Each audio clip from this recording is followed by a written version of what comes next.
Hello and welcome to Local Writers Read for October. Our theme is Fragments, and we have today three more fantastic readers. If you didn't get the chance to tune in last night for me and Jess Coe, that video is live on Facebook and YouTube, so feel free to go back and check that out. And so for October and Fragments, one of the things that, if you've been a viewer of us in the past, is we really enjoy seeing what our readers do with these themes. And so Fragments can be broken pieces of something, broken memories, pieces of a life, dreams that are fragmented, or things being put back together, and things being made whole. And so we've got three readers to each kind of bring their own take and their own twist on this theme and how they look at it. So we're very excited to hear what they have to share with us today. Before we kick things off, I want to give a shout out to Quiet City Books and Courtney over there, who has been our host and supporter all the way through this. If you are watching live, she's doing a Scary Books book sale today. So she won't actually be able to join us because she actually is working out of the shop and sharing lots of seasonal books for everybody. So if you're local, go check that out, or look up Quiet City Books on Facebook, Instagram, support local businesses because her shop is amazing. And we also want to thank the Lewiston Public Library, who is a co-sponsor of this and helps with promoting and just encouraging the arts in the area. And thank you all for tuning in. So we do this largely for the community and for you, and we love sharing stories. So without further ado, I will turn things over to my co-organizer, Claire Guyton, to introduce our readers for today. Great, thank you, Josh. And welcome and happy fall to everyone. And I just want to add a quick thanks to Courtney at Quiet City Books. Courtney, we miss you. And of course, a thank you to our dear Lewiston Public Library, best place to work on the planet. Okay, so first we are going to hear from our friend Allison Hartman Adams of Gray. Allison is a speculative fiction writer, mother, and high school teacher. She holds an MFA from Stonecoast and has been a regular contributor to AudioFile magazine, where she published interviews and audiobook reviews. She recently finished a science fantasy novel about a migration and climate crisis triggered by a sapient mycorrhizal fungus that consumes the globe. Next, we'll hear from Shannon Bowring, a new friend to our series. Shannon's work has appeared in several journals and has been nominated for a Pushcart and a Best of the Net award. She has a BA in creative writing and is pursuing her MFA at Stonecoast, where she's the Stonecoast Review's fiction editor. Shannon works at the Patent-Free Library and lives in Bath with her fella and their adorable but maladjusted cat. And finally, Julia Spencer-Fleming joins us again this year. Her best-selling series has won almost every applicable crime writing award. The books are set in fictional Miller's Kill, New York, and feature Claire Ferguson, retired helicopter pilot turned Episcopal priest, and police chief Russ Van Alstyne. Julia studied acting and history at Ithaca College and received her JD from University Maine School of Law. She lives in a 190-year-old farmhouse outside Portland. So happy to have you all here, and I'm really looking forward to hearing you read. All right, so Allison, over to you. Thank you so much, Claire. So I'll be reading from the novel that Claire mentioned. As she's mentioned, the premise is that there's a sapient mycorrhizal fungus that has come to life and consumed half the globe. The action of the story takes place 200 years later, and where they call it the rot, the humans call it the rot. It controls the powerful and feeds off the weak. And this chapter is from the perspective of Verica, who is a young, naive, wants to be a do-gooder but can't quite manage it. And the rot has given her the power to enter people's minds and wander around and do terrible things. She has taken control of a man named Caius Castor, who is about to be executed for treason against their nation. She does not want him to die. He is the only person who has ever really been kind to her. So she uses the rot to discover his secrets, because he was a part of the resistance, but then also to wipe out some of what made him him, so that she can keep him for herself. All right.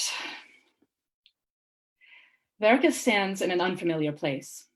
An old wood rises nearby, rooted to a rocky slope, looking at once improbable and perfect. Around it, juniper and youngwood struggle to live, but the old wood does not feel selfish to Verica.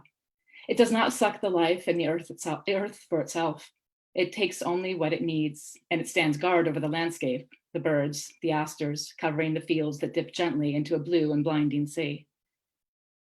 In the distance, a gray house stands atop a hill, half hidden behind outbuildings, and a cluster of black cows ambles sleepily through the tall grass. The sea breeze is cool, but it does not bite. Gulls reel overhead, sliding through their lives with no understanding of the young woman who stands in the field below them. She is a spot of brilliant green in the yellow grass, but they do not see her as they make their way home to the islands that scatter across the blue horizon. She turns to the old wood. The rot inside her feels eager.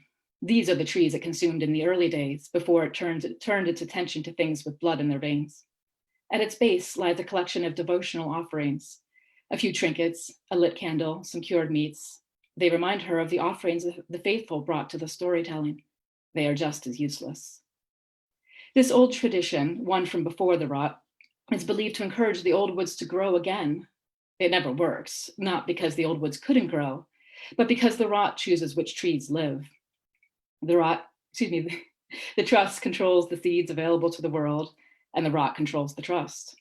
Verica smiles at the tidiness of it all. I don't want you here.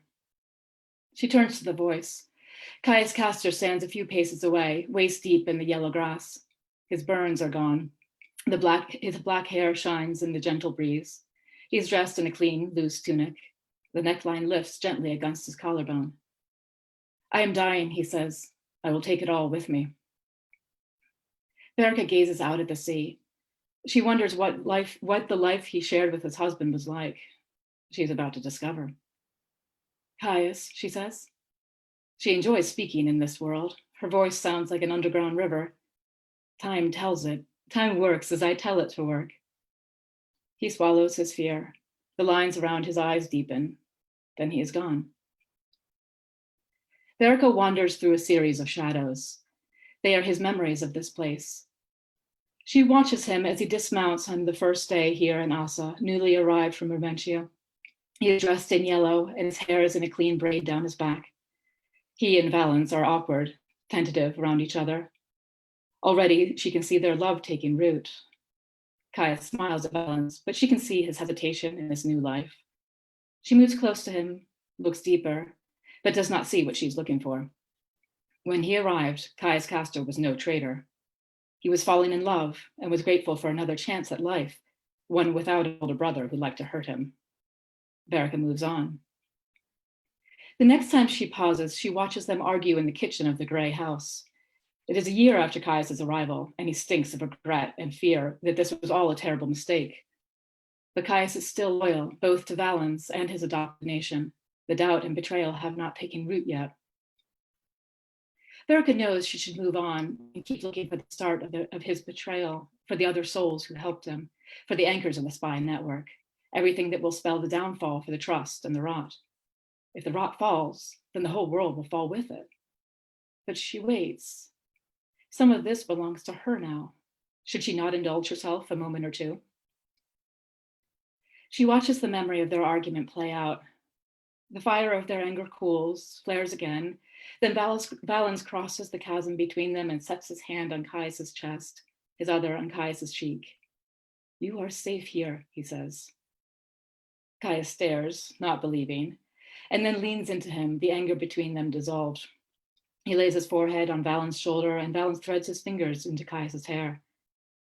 When Valens lifts Caius's lips to his, Verica does not look away.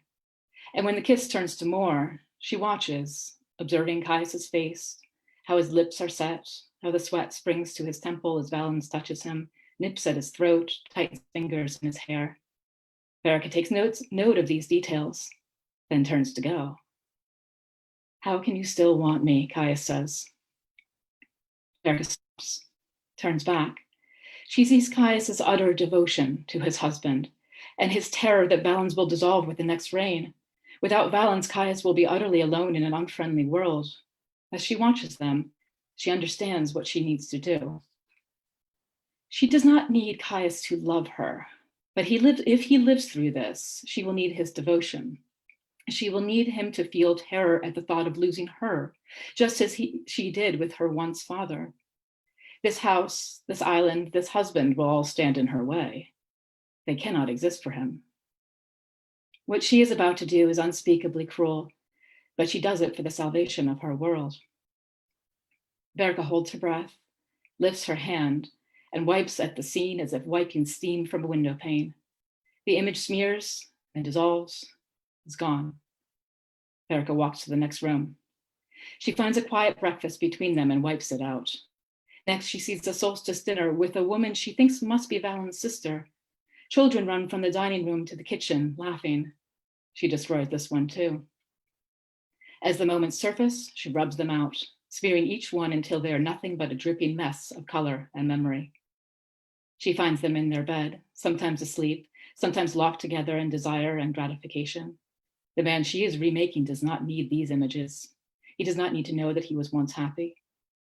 She is also pleased to think that these memories do not make her jealous. She understands simply that if he is to be devoted to her, as the rest of the world soon will be, he should have nothing left over to confuse him. So she takes the moments of pleasure and love between him and Valens Castor and wipes them away. In the dark corner behind the fireplace, Verica finds memories of Caius's youth and Rumentia. These are boxed together inside him, all neatly packed away, never to be thought of again. She finds that these are not vibrant like the others, but dry, as if painted on glass. They are brittle and sharp, unlike the ones she saw before. First, she lifts the memory of his martial training. He was quite good. She lingers over images of him with a staff, sweating in combat with another Rumentian. The palace training yards are vast and smell of sea air and sweat, of hot sand and blood. Others watch him. They all know he's good. He knows he's good, exceptional even. They watch him perform tasks and feats with the staff and bow that no other on their island nation can do. They clap and gasp and whisper that he is more than human. Caius hates these whispers. He does not pursue them for himself, but for another. Verica lays this memory aside carefully. This is one she will let him keep, as the man she is making will need to know how to fight. Another memory shows him practicing his singing on stage, lit up by the firelight and fluttering orange cloth. Like in the training yard, people come to watch. Like his martial skills, his voice is known throughout the nation, but still he takes little joy in it, for these countless hours singing the poems of his people are all in the service of his older brother. Who died in the fire, the rot whispers. She flicks through a few more and finds the memories are yellowed, not with age, but with an emotion she did not expect. Shame. He did whatever his older brother told him to, and his older brother shaped Caius into a god. No, not a god, she thinks. That's not quite right. Jinn, the rot suggests, a word from centuries before, they explain. A god who is anchored to the will of another, a broken and beautiful thing. This word is pleasing to Verica and the rot, both. She lifts another fragile pane of glass from the clutch of memories. This one steals her breath. Caius is hanging by his neck, struggling to support himself on straining toes. A mangled mass of blood and bone is at his feet. Everus, his brother, stands before him, implacable, a bloody hammer loose in his fingers. This, like the others, is soured yellow with complicity and guilt. She can use this, too. She runs her thumbs across the brittle pane. Like the others, it smears, but the stains stay. These memories are part of who Caius is. Verica pulls back, pauses. She could change this. The memories are like drifting panes of glass, and a single motion would make them all shatter. Caius would be whole again, made clean, ready to be made new by her. Yet Without quite knowing why, she leaves all of these memories, letting them drift back to their dark corner, wishing she could call them up should she need them again. Verica moves on. She walks through this house. Anything that she sees that contains the husband, she smashes. The newer memories drip away like water, the older ones she has to break. She comes to enjoy this process. There are so many, and they are all beautiful, even the ones where their lives are lean or burdened by secrets. Still, the effort of destroying a life takes a toll. The task grows heavy, but she knows what she is about, and she does not falter. Now she stands in a small room with blue walls. A handsome table sits against one wall, and sunset colors the wood to richness and warmth. Stacks of green and purple books pile around her, and sheaves of poetry lie scattered across the table as if someone had only just been sitting there. Here, in this little blue room, Verica finds the seeds of his betrayal. A nod here, a hushed conversation there. The conspiracy starts to take shape, grows, expands.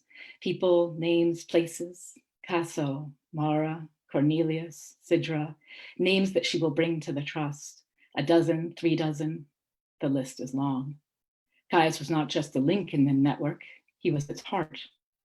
The treachery spreads wide, across Littora, into the inland towns, the North Country, all the way to the work camps and the farms in the West, even in Portofino. She will take every name she needs to bring righteous justice down on the heads of weed lovers everywhere. The rot nudges at her when she looks through these memories, eager for information. They pause through them, skittering across the moments, secrets, and names that Caius kept locked in his mind for so many years. Not even torture could pull them free, but she can. The rot can. She collects them in her hands like panes of ice as the rot reads them, sucks them up, writes the names of the wicked in her heart. Bring them to the trust, they say, and your world will be safe again. Then the room dims a little. Verica turns. Caius is standing in the doorway. He knows what she has seen, what she plans to do. People will die if you do this, he says. He wears the same resignation from his memories of his brother. He understands too well when he is beaten. She hates to see him like this, but she cannot stop now. More people will die if I don't. He steps forward, hand up. Verica draws back. You don't understand what the rot will do to you, he says. It came so close to consuming everything, all of us. And there are some places where the rot cannot go, where the balance has been regained. Verica knows this already. The North Country? Caius nods. There are others. Not for long, the rot whispers to her. It has everything it wants from Caius Castor. He seems to understand this too, for he crosses the room to her, his hands out to stop what she's about to do, but she is too quick. Verica flings wide her arms and the fragile memories smash on the floor, the splinters covering the floorboards in shards of color. Caius buckles as if he's been struck, frozen halfway across the room. His lips part as he stares at the broken memories at his toes, confused, lost, not able to remember. Then he looks around the little room as if finally understanding the enormity of what Verica is doing. His frame shudders, and for a moment he looks as if he's going to weep. But then he turns to the darkening sky outside the window. Verica follows his gaze. Even with the lowering sun, there should be more light in this room. No, that's not right. There should be more color in this room. But everything, even Caius, has lost vibrancy. His breath has slowed. His mouth is slack. His eyes do not see anymore. He is dying. She looks down and sees a shard of memory in his hand. The husband, some bit of him survives. Then she hears a heavy thud against the house, then another, again and again, rhythmic, regular. It thunders through the wooden floors and walls, shakes the frame. Caius presses himself against the blue wall of his study, tips his head back, and closes his eyes. He listens to the pulse of his own heart as it reverberates around them, as it begins to slow. Get out, the rot screams at her. Not yet. Verica lunges for Caius's hand. His eyes fly open and he tries to push her away, but his motions are confused and sluggish. There's little left of the man he was. She grabs the grabs the hand holding the fractured memory and tries to shatter it between her powerful wooden hands. Caius cries out in pain as the blood spills from his palm and runs between Verica's fingers. The heartbeat that thunders through the house slows even more, and Caius collapses to the floor, his fingers still curled around the shard. Verica steps back, staring at the beautiful dying creature sprawled in the silver dust. The blood on her hands and pooling under his ruined palm is the only color in the room. Verica runs. Thank you. And now I'd like to invite Shannon to read next. Thanks, Allison. That was great. So I'm going to be reading some excerpts from my short story called If It Fits, Take It. And it's told in a vignette style. It's told through the point of view of a housekeeper in a Portland hotel. And it's kind of different stories in different rooms that weave in with her own narrative. Room 418. They've been here a week, and this is the first time they've flipped the sign on the doorknob from, "Shh, we're taking a moment," to "Service, please." Kat, who smells like burnt sugar and whose job it is to reheat the prepackaged food for the free continental breakfast each morning, tells me about the couple. "They're the first ones at the buffet line every day," she says. "The lady likes blueberry yogurt and peppermint tea. He always eats 2 waffles, takes his coffee black. What do they look like? I don't know." Kat's purple blue eyes narrow beneath her unplucked eyebrows. Married, kinda sad. In their absence, the room smells of Bengay and rosewater. The pillows are dented into the shapes of their heads, one deeper than the other. Strands of red hair stick to the tub. Wet towels are heaped in a corner of the bathroom, next to a trash can overflowing with takeout boxes, fingernail clippings, a brochure featuring Casco Bay day cruises that's been ripped into shreds. They've hung their clothes in the closet, a lot of black and gray. In a bag on top of the desk, a tiny ear belonging to a stuffed bear pokes out. I hold it to my chest. It looks homemade. The eyes are crooked, one paw larger than the other. Plush velvet, the color of lilacs in late spring. On the bear's foot, embroidered in hot pink thread, "Get well soon, Hannah." It's the third exclamation point that gets me. 1 is good measure. 2 is hope that might or might not be rewarded. But 3 is desperation, a wish for something whose outcome has been decided for a long time. I return the bear to the bag. I disinfect the grief-filled air. I leave them extra chocolates on their freshly plumped pillows. Room 141. Her name is Iris, and she's here in Portland for one of the city's many craft beer festivals. Come in, come in. She wears a kimono patterned with sleek-bellied birds that flit above cherry blossoms. Wet red polish glistens on her toes, and she smells like she's been swimming in sandalwood perfume. Pretend I'm not even here. She sits on the scratched oak desk and chatters while I make the bed. "What's your name, dear? How long have you worked at this hotel? Did you grow up here in Maine? How old are you, if you don't mind me asking? Are you single?" I answer in the friendly, neutral tone we've been taught by the hotel managers to use. "Jessa," I say. "A little less than 6 months. Started just after New Year's. Up till then, lived in a small town up north. No, you've never heard of it. I'm 24. As soon as I admit I'm not dating anyone, I regret it. There's a picture perched on the nightstand, a wide-faced man with cornrows and deep-set eyes, smiling at something beyond the yellow frame. The woman glances at the photo. "That's Marcus," she says. "My son. He was supposed to come with me this weekend, but his IBS was acting up again. He's about your age, works in IT. Should I give him your number?" I write down 7 digits that don't belong to me and take the tip she offers, a crisp 20 that sits in my jeans pocket like a stone.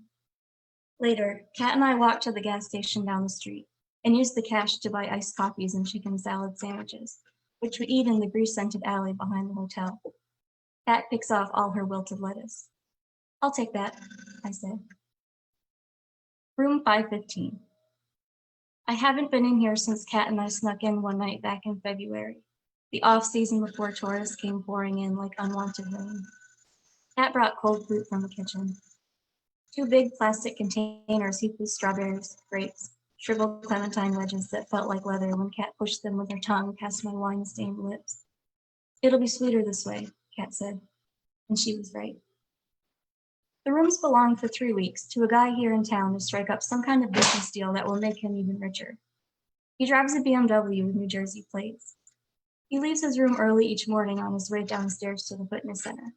Latest eye whatever plastered to the side of his smooth-shaven face. Not Struthers, he barks into the phone. Not Becker either. I told you, Frank. You gotta make the pitch to Lapidus. The room smells like nothing. The sheets are smooth. A single black comb and an electric toothbrush are the only evidence of the man's 21 days here. Even his trash cans are checked out of sight. I stay longer than I should. I sit on the bed and leave wrinkles there. Hope you'll be disturbed by the disturbance.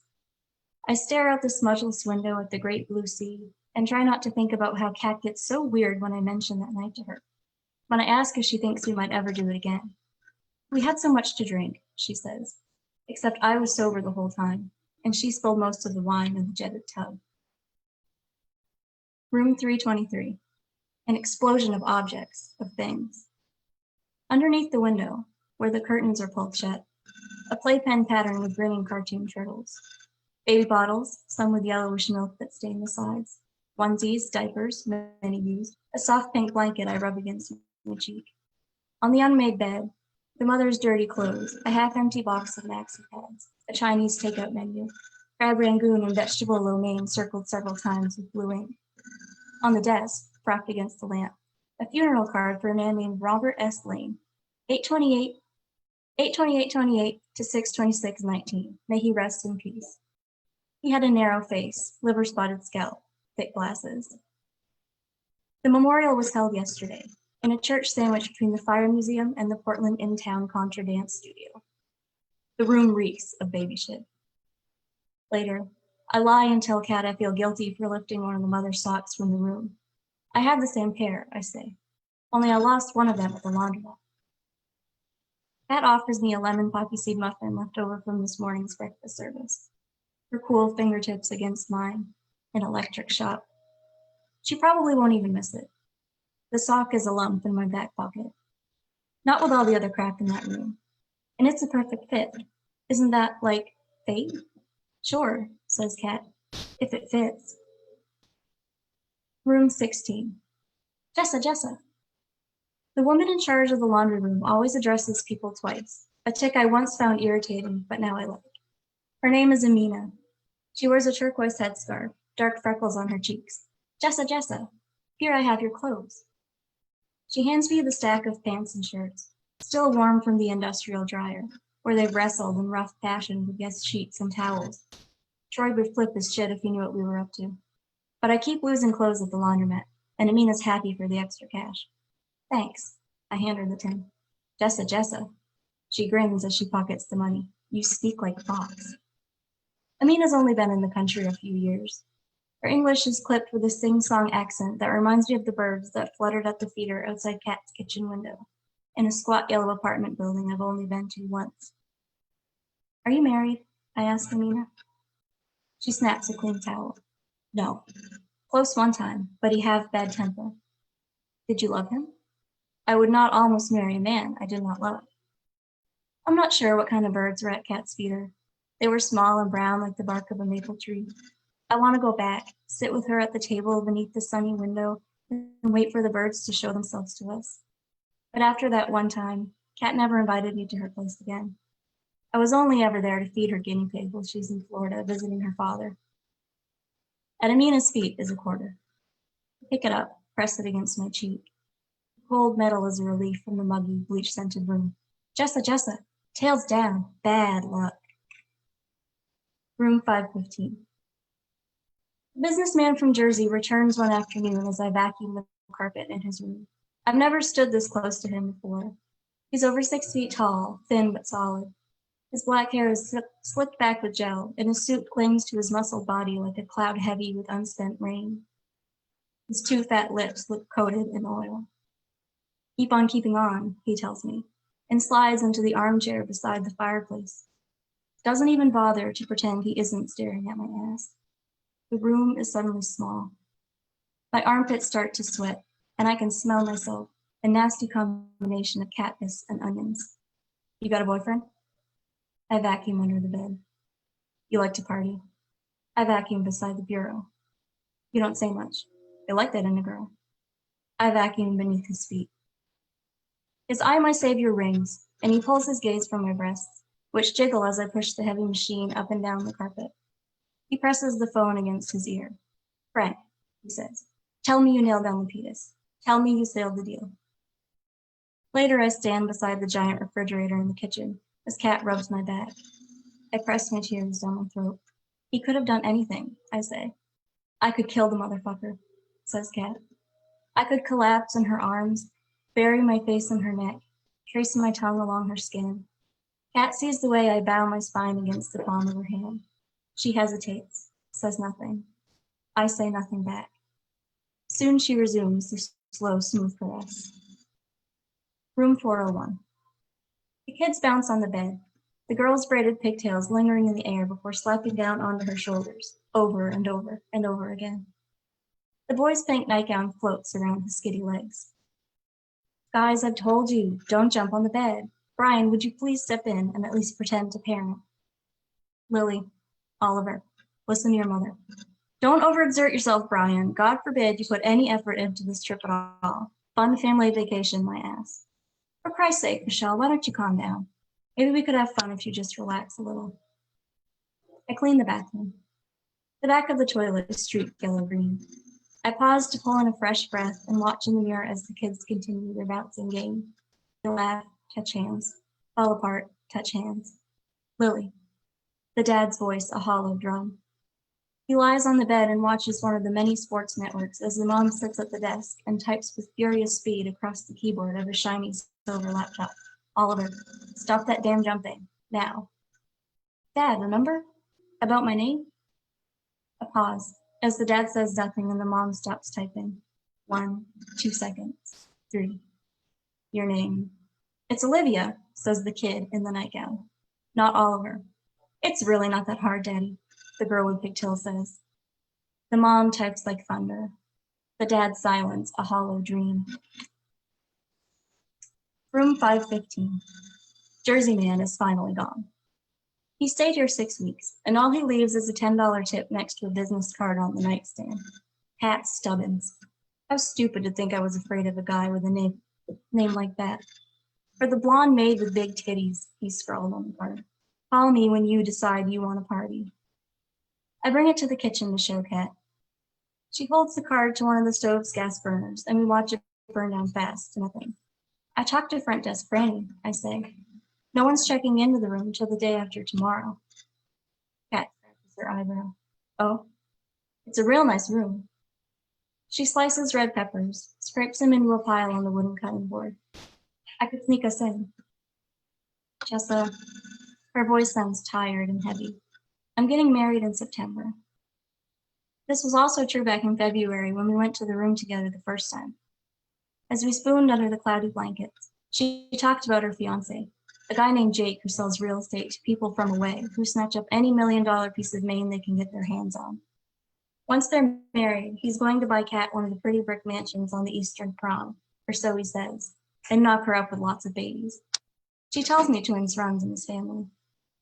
I love him, Kat said that winter night. But even as she said it, her hands were under my shirt.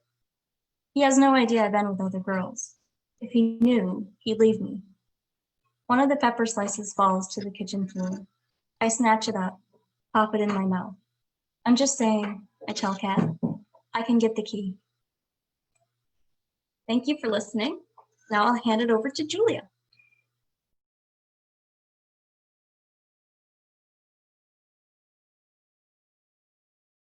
Thank you. Thanks for the reminder to unmute, Josh. Little gentle little thing there.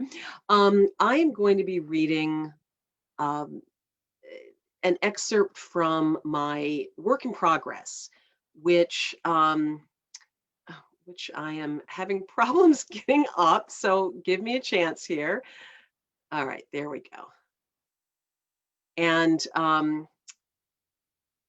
sorry. I'm going to be reading my book, the start of my work in progress, which is actually the 10th novel in my series, which is set in a small town in upstate New York.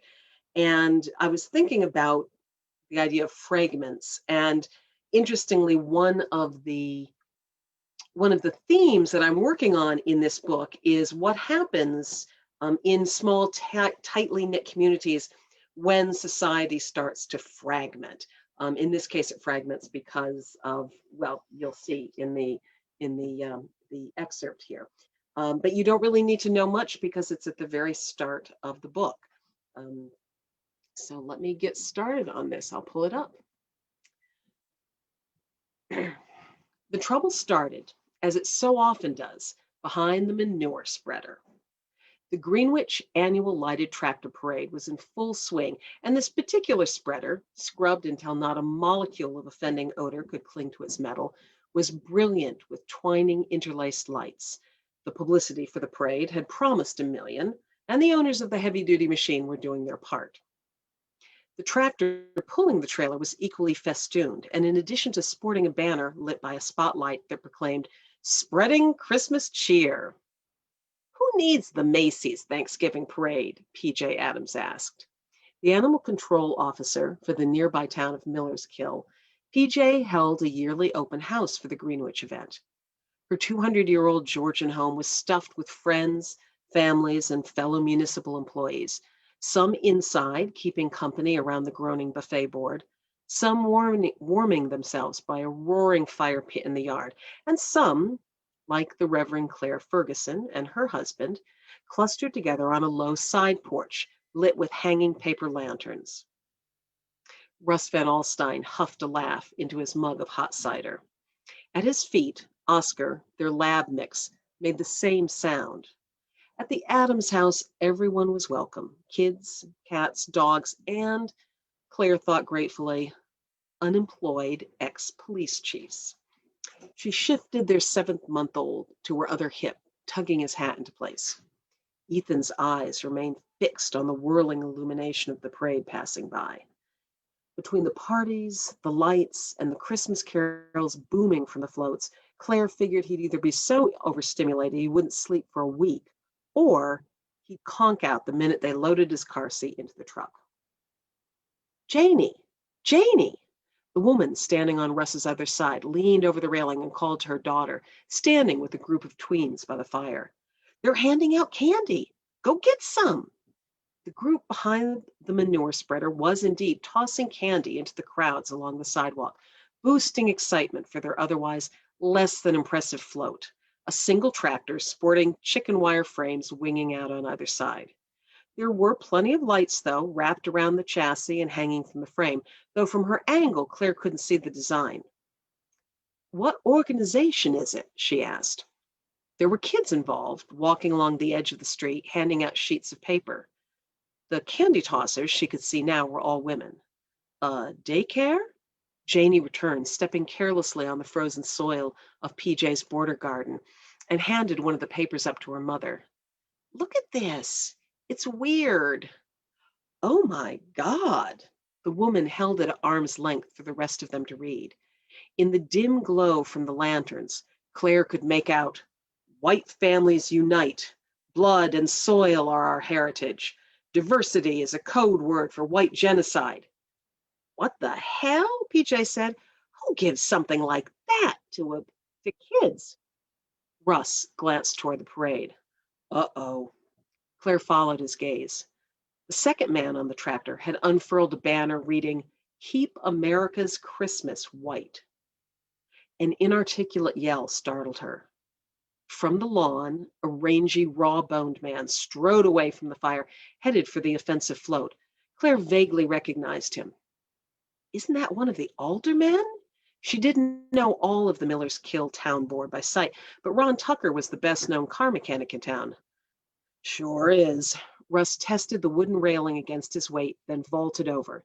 "PJ, call 911. He loped off in Tucker's direction. The street in front of the Adams house was all confusion. Parents pulling children away. People shouting, all half muffled by the music blaring from the floats before and behind the tractor. The inexorable logic of the parade meant everything had to keep moving or collide into disaster. So the hideous message traveled on, waves of shock and dismay swelling after it like the polluted wake from a garbage scow. The women walking ahead kept tossing candy, eliciting cheers from spectators who hadn't seen the message. Claire couldn't tell if the children were still handing out their hateful packets. Ron Tucker was at the float now, yelling something Claire couldn't make out and snatching at the offensive banner. Russ was a few steps behind him, his hand outstretched, when the mechanic gave up trying to grab the sheet and climbed onto the tractor. The spectators cheered, and in an instant the picture in Claire's head flipped, from the racist on the float giving the good people of Greenwich the finger, to the racist getting dragged from the float and beaten to a pulp by the good people of Greenwich, with her husband putting his body between every blow. PJ, will you take Ethan? Not waiting for an answer, she thrust the baby into the other woman's arms. She eyed the less than sound railing, then figure if Russ, heavier by 60 pounds, could do it, so could she. She went over the edge and thudded into the half-frozen dirt. The cops are on the way, PJ called after her. Claire waved acknowledgement.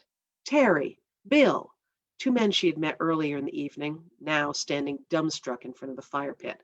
Come with me. Claire was also Major Ferguson of the National Guard with a 10-year career in the Army before she entered the priesthood. One thing she could do was get people moving. Given a recognizable command, the men shifted into gear. On the float, Tucker was trading punches with the bannerman, who was trying to save his sheet and stay on the tractor at the same time. The man driving was twisted around, shoving at Tucker, causing the tractor to veer back and forth across the road. Spectators scattered to get out of the way. Russ was wedged between the machine's giant tire and its hitch, trying to wrap his arms around Tucker's midsection while not getting knocked down and run over by the tractor's increasingly erratic movements. Claire turned and faced her conscripts. Okay, you two, get up on the cab and see if you can stabilize that steering wheel. Bill looked at the melee with dismay. What if the driver tries to hit us? Hit him back, she didn't say. Tell him you're trying to help him. He's a Nazi, Terry protested. Then tell him Russ is trying to help him. Go, now. Whipped by her command voice, they ran toward the tractor. Claire could hear the whoop, whoop of a squad car signaling pedestrians out of the way, but she couldn't make out its light bar in the blaze and glitter of the floats behind her. Should she help Russ? No, another body would just increase the chance of an accident. Terry and Bill were hanging off the sides of the tractor now, reaching inside, hopefully, dear God, about to straighten its trajectory. In the middle of the carnival of light and dark and movement, her eye was caught by one still figure. A woman with a large white candy bucket had stopped, staring as her float arced past, riveted in place by the sight of the men tussling on the back of the tractor. Maybe, like Claire, she was concerned for her husband. Claire ran toward her. The woman, startled, whirled and raised her bucket. Whether an offense or a defense, Claire couldn't tell, but she stopped short and spread her open hands. I'm not here to hurt you. She gestured up the road where the siren sound was more pronounced. The police are going to be here very soon. If we can stop this fight now, nobody needs to get arrested. Is that your husband? They both looked at the back of the float. The man in question managed to shove Ron Tucker out of striking distance, but the mechanic wound his fists in the sheet and wrenched it away, flinging it onto the pavement. Oh, no, the woman said. She lurched toward the fallen banner. Leave it. Claire grabbed the woman's coat. The police are going to confiscate it anyway. They can't do that. We have a right to be heard. We have a First Amendment right. Look at me. Claire pointed to her eyes. Look at me. You don't have a First Amendment right to brawl, and the cops aren't going to care who threw the first punch. My husband is trying to stop it. She pointed to where Claire clawed at Tucker's jacket. The banner carrier, now deprived of his prize, was in it with two hands, trading blow for blow with the mechanic. We need to stop it. And that is where I'm going to stop it.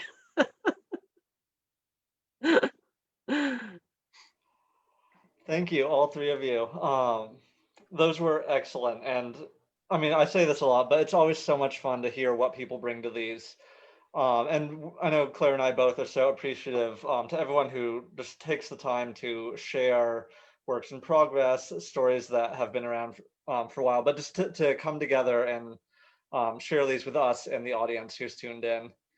So thank you. For those who are tuned in, we're going to transition into a little bit of a discussion period. But if you have questions or comments for our readers, feel free to drop those into the chat and we'll get to as many as we're able to. But to kick things off, Claire, do you want to move us into discussion? Sure. I feel so wrapped up in story, though. It's almost, I wish we could sit here for a few minutes and sip a hot drink or something. But yes, I always have questions. Of course I do. So I'll start with Allison. I'm going to repeat this line from your bio. She recently finished a science fantasy novel about a migration and climate crisis triggered by a sapient mycorrhizal fungus that consumes the globe, which obviously we were hearing about that novel today. Please say more about a sapient mycorrhizal fungus and how you got this amazing idea. I think I might have said at the last summer's reading that my husband tells me that I write best when I'm angry, and I had come to the end of a project and I needed a new one, and I was particularly angry about 2 years ago when I started this, particularly angry about child separation at the border. So that was the start for me, but I needed a migration crisis, like a refugee crisis. And I felt it meaningful to connect it to some sort of climate crisis as well. So I needed something, and I didn't want to do what a lot of people have very successfully done, with water or around air quality or around food and things like that. So at the same time, I happened to be listening to Radiolab, the radio program Radiolab, and they had one called, I think it was From Tree to Shining Tree. And it was all about this idea that the mycorrhizal fungus connects, I wouldn't say all the trees necessarily, and there's going to be a scientist on this listening in and can be like, no, that's not right. So I'm not a scientist, I'm not an ecologist, I don't actually know what I'm talking about. But from my research, what I understand is the mycorrhizal fungus draws minerals, like it literally mines for minerals, delivers that to the trees, and the trees give it sugar in return. And in addition to that, the trees can communicate from tree to tree through the fungus. And they tested this using radiation. Like they covered one tree in radiation and then covered it with plastic and everything. And they found that the radiation had been transmitted through the ground or through the fungus to 46 other trees within this massive span. And so they're theorizing in this radio program, and also in Peter Wallenben, he's a German ecologist. He wrote a book called The Hidden Life of Trees. And they theorize that, the communication that happens is bordering on intelligence. So I had this thought of like, okay, so what happens if this fungus just decides it wants more? And so that spun into this idea that it, eats all the trees and all the plant life. And then it's like, oh, look at that. There's there's sugar and nutrients in humans too. And I'm going to eat all the humans. And then it just went from there. So yeah, that's where it started anyway. So. I love how you put that. What happens if the fungus wants more?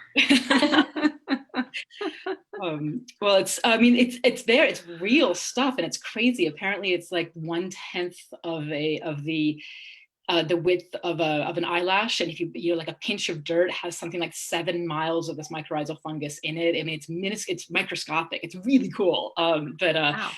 It's just, and there's a whole the balance that it helps the trees maintain is breathtaking. And if we're talking about intelligence being based in need and desire and and then in communication and also working together, I know that's not full intelligence, but there's something there. And I was like, oh my God, there's something there. I can write about this. So pre-Allison, this is a positive symbiotic relationship, right? Yes. Okay. Oh, absolutely. It is 100%. And in fact, if anything, it's almost like a metaphor for the the Radio Lab talked about as a sort of a metaphor for humanity, that like the diversity is absolutely necessary for, for all the symbiosis. And they talked to this fascinating figure that the trees, if a particular kind of tree is affected by like climate change or a blight or some sort of disease, it will offload all of its nutrients either to its own baby trees nearby, but if those trees aren't nearby, then it will offload to trees of other species. Wow. So it will give its resources to other trees that are not part of its family. And I'm like, oh my God, that's it. That's the answer. But so. Yeah. Wow. I'm really glad I asked that question. Thank you. Long answer, sorry. No, it's great. Yeah. I like that comment that you write at your best when you're angry too. And I'm wondering if other people feel that I've written some things in anger that made me really happy because they served as like a monument to that anger. I turned it into some art. So how about others? Anyone else? Usually my angry pieces don't translate well later. They're usually too reactionary, but I use the energy from it to kind of move forward into something better. Yeah, I would say I don't write angry, but all my books have a strong social theme. You see this one, it's going to be about white supremacists and militia. And it's usually something that sort of, it's like, I'm like, and it is, there's an energy that comes out of that sort of flows into your writing, and especially the writing that you need for a long piece if you're doing a novel. And Allison, I just have to say, I love that because it sounds like this sort of perfect blend of modern day, climate disaster apocalypse, which is a very, sort of trending thing. And then like 1950s movie, where it's like the radiated fungus comes and eats people. It's just like, wow, it's plugging in all my science fiction loving receptors. Oh, good. I'm so glad. And I want to jump in and spin off of that a little bit. Jess on Facebook. So Jess was our reader last night. Wanted to ask, she said particularly Allison and Julia, but for all three, your themes are so relevant to 2020, which is kind of what we're touching on. Do you feel that the events of this year, the pandemic, the BLM movement, have influenced or changed what you're writing or how you're writing it? Well, I'll jump in first. Interestingly enough, I was thinking about doing the militia thing several years ago. Back in like 2016, there was clear evidence that there was a lot of sort of incipient domestic terrorism going on. And I'm always looking for things that are also going to fit into the place that I write about, which is a very small town on the edge of the Adirondack State Park. So, like nuclear bombs going off, things like that, or, political intrigue is not going to work there. But militias actually often tend to be in very rural places. I know for me personally, and I'd be interested to hear from everybody else, but for me personally, the events of 2020 have just made it really hard to work. It's hard to tear yourself away from just, scrolling aghast at the news and actually get out and focus on your fictional world, on your work. Yeah, I sort of second what you just said, Julia, about it being hard because you spend so much emotional energy just sort of living it, like being a member of this society. And I know that I recognize that I don't have it hard at all. So, but in terms of the writing, yes, I found it definitely hard to write, but I had to, how do I put this, like all that scrolling on Facebook and in the news and what have you, like, pulling little elements or pieces from that and turning it around and then putting that into the story. I mean, that worked really well for me. I've been thinking a lot sort of in 2020 specifically about the sort of notion of, I guess, not notion, but like, this idea of personhood, like, an agency and, right to a voice and to, I mean, actually, Julia, you talked about this in your story, this First Amendment right. I mean, how dangerous and how glorious that can be. in terms of my actual novel, I mean, I spent probably an unhealthy amount of time reading accounts of people, you know, running from sort of disaster and death and terror wherever they were coming from, whether it was, you know, Syria or South America or Latin America, I found that writing these, there's a scene in which a family is separated in my book, and I wrote it maybe a year or so ago. I've never had an experience where I finished writing and then cried for 2 hours straight, like sort of like hysterical sobbing, because I have a little girl, and you know, it's all very much pulled from that experience. So there are times, and to Josh, Yes. Jess or Jess, yes, sorry, to Jess's question, that like, it's, Julia, you're right, like it's hard to like do both, but at the same time, I'm finding that I'm never quite out of either world, if that makes sense, that I'm constantly bleeding through, which is why my therapist bill is so high. So here we are. Yeah, and if I could speak to Jess's question too, I think it's brought more awareness into my writing, just 2020 being so crazy.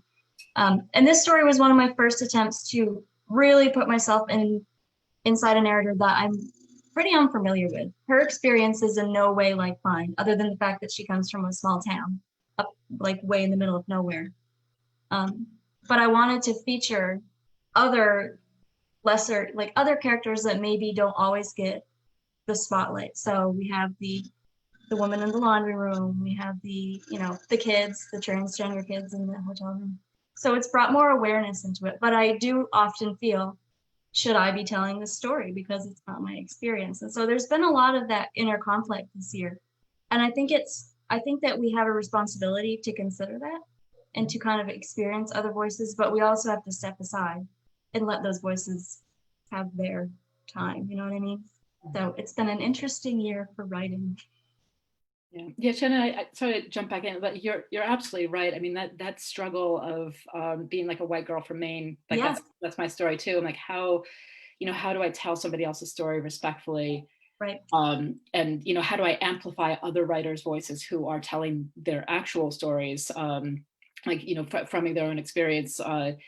And that I mean, honestly, that's what keeps me up at night, is that balance of like wanting to tell this, you know, fantastical sort of adventure in, you know, 200 years from now type thing, with a diverse set of characters, but not kind of screwing it up. So, Yeah. so I'm with you, Shannon. Like, I mean, that I like think about that all the time. I'm like, oh No my pressure. God. I think that's one of the big issues in publishing going on right now. And I know I've talked about it with a lot of author friends of mine.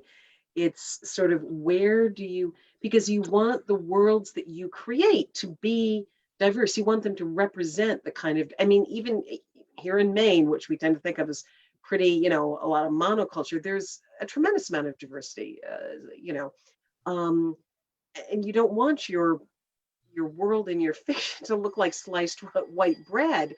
But the fact is that there's a huge number of published authors and people working who are in fact very well educated, like middle class white people. So it's kind of, what do you do? What do you draw on? I agree with you. It's finding that line between representation in your own work and not taking somebody else's voice away from them. I know that one of the things that I try and do to parse that is that I have diverse, I try deliberately to insert diverse characters. In my most recent book, one of the major characters is a trans woman. And, you know, I've had genderqueer people, and I've had, you know, not a whole lot of racial diversity, because where I'm writing about, it's like whiter than we are here. But at any rate, what I try and do is I don't make those people my point of view characters. Those are people who are part of the story or in it, but I'm not trying to get inside their head. I'm seeing them and viewing them through the eyes of my main character's point of view, who are people who are more like me, sort of, you know, middle class white people. That's how I split the difference. Yeah, and just speaking to the 2020 question, Anne on Facebook dropped an Emily Dickinson quote: "To live is so startling, it leaves little time for anything else," which seems very fitting for what our past year has been. Yeah, add doom scrolling to that, and it takes a lot of time. I love that quote. I think I'm going to write it on my wall or something. That's awesome. I was just thinking I need to write that down too. That's wonderful. Yeah, so I know we're coming up on time. Claire, do you want to hit a couple more questions real quick and then we'll wrap up? Sure, yeah. Shannon, I wanted to ask you about what your plans are for this story, because when I read it, I just immediately thought, oh, this could be the foundation of a linked collection where you create, full stories for each of the sort of the residents of the hotel rooms. And I didn't know if you were thinking about that, or what are your thoughts about that? So for this particular piece, that's not the plan, but I would never dismiss that these characters might reappear to me later and demand to have more time on the page, because that happens. In one of the sections, actually, I mentioned Robert Lane, who was a character in a really, really bad story I wrote in college, and he's still in there. So he made his debut again, even though it was just a funeral card. So sorry, Robert Lane. But speaking of collections, I'm working on a different one based on a small town, very much like what Julia's describing, the town where I grew up, which is the middle of nowhere, very white, very kind of isolated in very much its own place. And so all the characters in that story have been in my mind forever. And so they finally cooperated enough to try to pull them into a cohesive collection. Good. Well, and Shannon, one of the things that I've come to realize is that, those of us, especially living in Maine, we tend to think, oh, sure, you're like small town, country. That's not the way most people in the United States live anymore. Yeah. So in some ways, giving a voice to these, characters in small towns and rural spaces, that is in its own sense a kind of minority voice, because it's a way of life that most people, it's vanished for them. Yeah, absolutely. Yeah. That's a really great point. And I know, honestly, because I'm not a native Mainer, I know absolutely nothing about these small towns up north. And I think a lot of people would enjoy those stories very much. So I look forward to reading more of your work on those. Okay, and then do I have time, Josh, for one question for Julia? Yeah, I think we do one more and then we'll wrap up. So I'm actually really curious about this. You said this is your 10th story. So I assume that at this point you feel like you know Claire and Russ pretty well, and that they're like important to you and even like good friends. And I wondered, because I know that you put them through some pretty rough times, and I wonder if there are ever things that you think about doing in the plot and then say, oh no, I can't do that to Claire, I can't do that to Russ, or if you're just ruthless. You know what? A very, very, Kate Misiak, a wonderful editor for Random House, once told me that the best authors keep their characters at arm's length. She said, you need to know them, you need to love them enough to understand them and want to write about them, but you can't love them so much that you can't do terrible things to them. So honestly, I would say the only thing that constrains me is not my affection for the characters, but my the fact that, if I killed either of them, that would cut the series short, and my publisher would be really pissed off with me, and so would my agent. And your fans. So, yeah, and my fans. So, they're not going to die.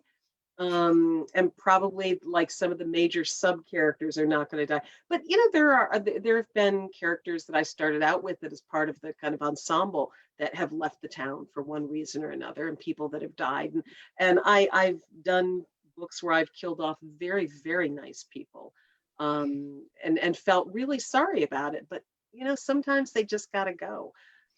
So yeah, honestly, it's more of a commercial constraint at this point than anything that I would do. I believe in being fairly ruthless, because that's what makes it interesting. Happiness is something we all want in our personal lives, but it's pretty dull to read about in fiction. That's a great note to end on. Yes. Thank you for that. Yeah, so yeah, we'll wrap up here, but thank you to all three readers today and to Jess for yesterday as well. And as we said at the beginning, thanks for Quiet City Books and the Lewiston Public Library. Just quick notes, coming up next weekend, we will be doing one more genre spotlight with LA Arts for their digital art walk. We'll be spotlighting horror this time, which is fitting for the season. So, and we've got a couple great writers who will be joining us for that. So tune in on LA Arts social media. And then come back next month, November 20th and 21st, that weekend, will be the 2020 season finale for Local Writers Read as we give our last reading with yet again a really fun lineup and lots more stories. So tune in for that. Check out any past videos that you missed on our YouTube or Facebook. Connect with us on Facebook, tell your friends, and everyone enjoy your weekend and have a great season. Bye. Bye. Thanks, everybody. Thank you.